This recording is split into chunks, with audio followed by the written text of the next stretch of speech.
আসসালামু আলাইকুম বন্ধুরা, দেখেন সিলেট হাউস ডিস্ট্রিক্টের বোট কত শান্তি শৃঙ্খলাভাবে হইতেছে।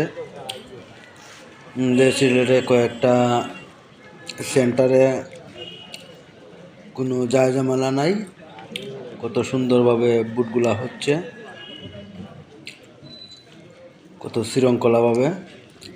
আশা করি এখন আছে হাউস ডিস্ট্রিক্ট গেট, প্রত্যেকটা সেন্টারে ঘুরবো, দেখব কি পরিমাণ বুট হচ্ছে, কিভাবে হচ্ছে, কত শান্তি শৃঙ্খলাভাবে। আপনারা শুধু দেখবেন, ওই যে বুটাররা বুট দিয়ে যাচ্ছে, আবার রিক্সায় চড়ে অনেকগুলা মানুষ ওই বুট কেন্দ্রে যাচ্ছে, বুট দিয়ে বার হচ্ছে, কিন্তু কিন্তু কোনো দায় ঝামেলা নেই।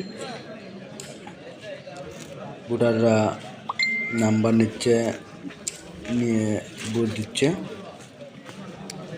কত শান্তি শৃঙ্খলাভাবে বুটগুলা হচ্ছে। আশা করি সব জায়গায় হচ্ছে সিলেটে কোনো দায় ঝামেলা নাই, আপনারা সবাই দেখতে পাচ্ছেন।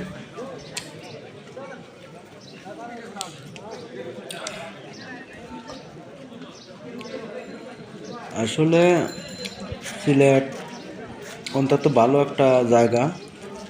এই জায়গাতে কোনো সময় আশা করি দুর্নীতি হয় নাই, আর কোনো দায় ঝামেলা হয় নাই। ভোটাররা শান্তি মতন ভোট দিতে পারছে শৃঙ্খলাভাবে, কোনো দায় ঝামেলা হয় নাই আশা করি, আর হবেও না আশা করি। কোনো সময় হয় নাই যেহেতু, আর হবেও না। সব ভোটাররাই কিন্তু ভোট দিয়ে ভাবে আছে শান্তিভাবেই।